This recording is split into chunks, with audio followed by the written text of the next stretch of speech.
제가 수백 번 목격한 패턴이 있습니다. 상승장에서는 90%가 죽어요. 왜냐면 사람들은 상승이 아니라 포모에 베팅하기 때문이죠. 만약 지금 이 10분을 놓치신다면 당하고 나서 이 영상을 다시 보러 오실 겁니다. 오늘은 시장이 감추고 있던 치명적인 함정을 보여드리겠습니다.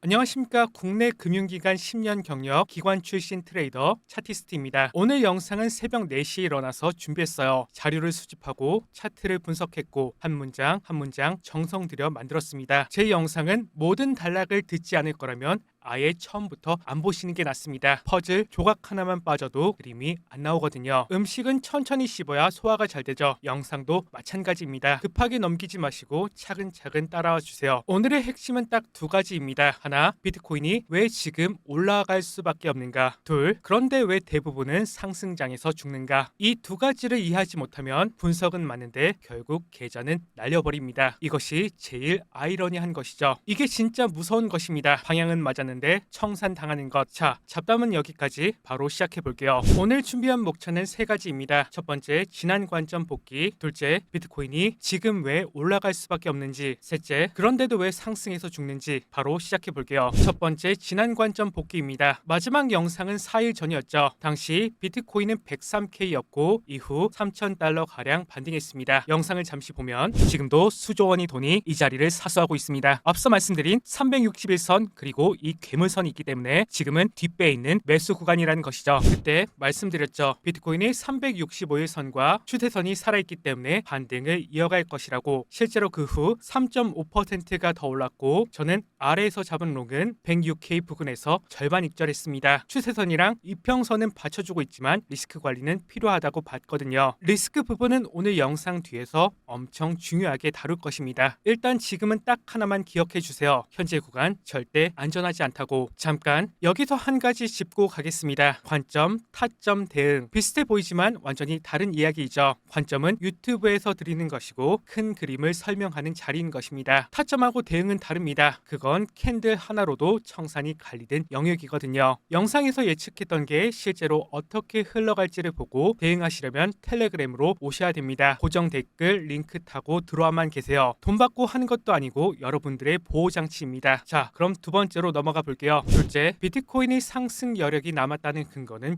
명확합니다. 누구나 볼 수 있지만 아무나 볼 수는 없죠. 첫 번째, 주봉부터 보겠습니다. 보시는 차트는 비트코인 주봉인데 여기에서 여러분들께 질문 하나 드릴게요. 이 캔들을 주목해 주세요. 이 캔들은 몸통이 반이고 꼬리가 반인데 이게 뭘 의미할까요? 그렇습니다. 비트코인은 지난주에 고점 대비 10.6%가 빠졌고 저점 대비 5.8% 말아 올렸습니다. 화면을 멈추고 3초만 잘 봐주세요.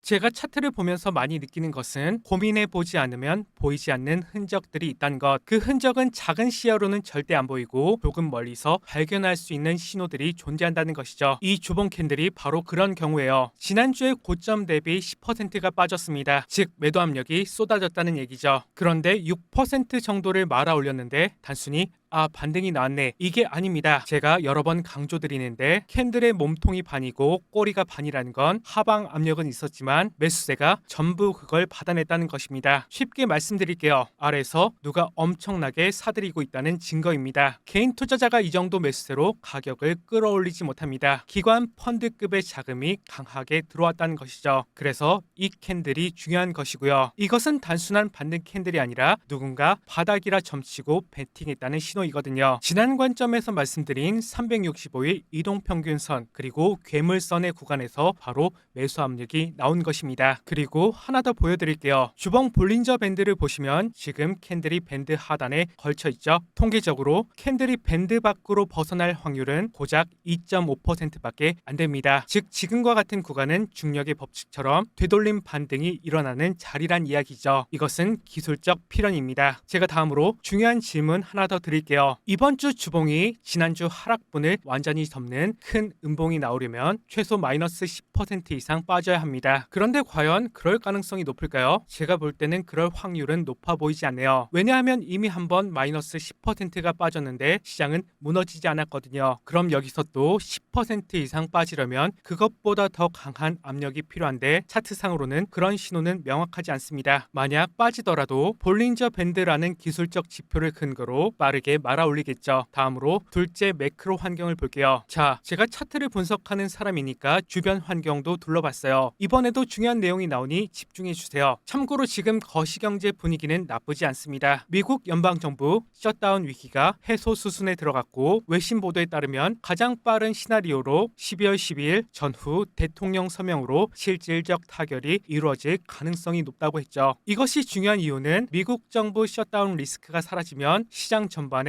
불확실성이 줄고 리스크온 자산인 비트코인에도 긍정적인 심리 전환이 일어납니다. 즉 불안감이 빠지고 돈이 다시 움직이는 환경이 만들어진다는 것이죠. 그리고 여기서 중요한 게 하나 더 있습니다. TGA 미 재무부 일반 계정 잔고가 이미 목표치 이상으로 쌓여 있습니다. 쉽게 말씀드릴게요. 미국 정부 통장에 돈이 엄청 쌓여 있다는 이야기입니다. 앞서 말씀드린 셧다운이 해소되면 이 돈은 시중으로 풀리기 시작합니다. 즉 시장의 유동성이 공급된다는 것이죠. 참고로 과거 데이터를 보면 TGA 잔고가 떨어질 때마다 비트코인은 큰 상승을 보여주었습니다. 2020년도에도 그랬고 작년에도 그랬고 지금도 유사한 패턴이 나타날 수 있습니다. 즉 유동성 측면에서 지금은 나쁜 타이밍은 아니라는 것이죠. 정리하자면 차트로 봤을 때 매수세가 유입되고 있고 매크로로 봤을 때도 유동성도 회복하는 타이밍입니다. 자, 여기까지 보시면 그럼 지금 바로 롱 치면 되겠네 이렇게 생각하실 수 있겠죠. 주봉 캔들도 좋고 추세와 이평선도 지지를 하고 거시경제 상황도 우호적이니까요. 근데 여기서 여러분들께 질문을 드리겠습니다. 그럼 많은 사람들은 왜 상승장에서 죽어나갈까요? 아이러니하게도 상승장에서는 롱을 치다가 죽습니다. 인터넷 커뮤니티에 올라오는 글들을 읽어보세요. 청산당하시는 분들의 97%는 롱을 치다 죽었다는 내용이죠. 상승장임에도 불구하고요. 하락은 예고 없는 공습입니다. 그냥 떨어져요. 뉴스는 나중에 붙고요. 그냥 소리소문 없이 마이너스 10%, 마이너스 15% 음봉이 나오죠. 최근 10월 11일이 기억나실 겁니다. 암호화폐 역사상 가장 큰 청산이 발생했던 날 비트코인이 마이너스 17% 폭락했고 알트코인은 무려 50%가량 하락했습니다. 그날 무슨 악재가 있었나요? 트럼프의 관세 발언, 그게 마이너스 50%를 빠질 만큼 강한 악재였나요? 아니죠. 근데 떨어졌어요. 그냥 떨어졌습니다. 사실 이런 일들은 시즌을 막론하고 비일비재했습니다. 지난 시즌을 참고해보면 2021년 2월 느닷없이 떨어지는 음봉, 2021년 4월 느닷없이 떨어지는 음봉, 마이너스 17%, 마이너스 18% 음봉은 매번 시즌마다